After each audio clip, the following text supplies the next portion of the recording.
something to consider. It's actually easier to bankrupt America than you think. You have to realize 92% of all federal revenues come from income tax. Imagine if it went away.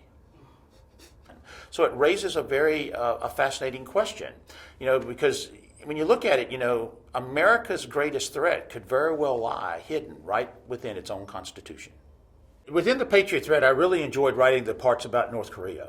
I did, because it was interesting to me. I knew nothing about that country. That's a fascinating place. It's a shame we can't see it more and study it more closely. It's a closed society. It's a completely closed society. But the novel explores the possibility that that closed society may very well be its greatest advantage.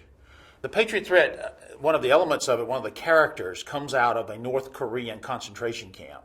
And North Korea to this day has concentration camps all over this country. 250,000 people are put there.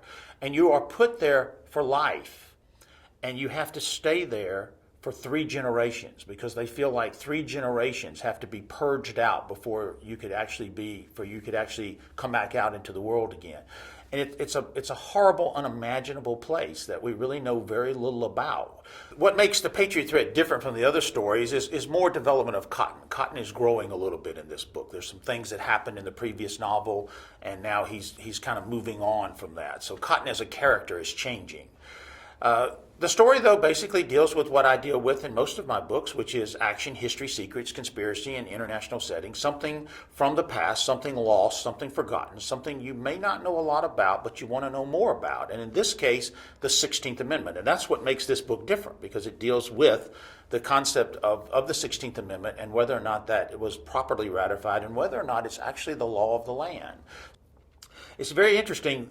All of our money has been redesigned. The 20s, the 50s, the hundreds, the 5s, the 10s. But there's a law of Congress passed many years ago that forbids the changing of the $1 bill. Very interesting. Why? Why that one bill? Why can't we change that bill? There's actually an act of Congress that says you can't touch that bill. That's why it's never been altered. That's why the only one. This is all dealt with in the novel. We'll deal with all of these kind of curious, clever things. The Patriot thread releases March 31st. It'll be in stores everywhere.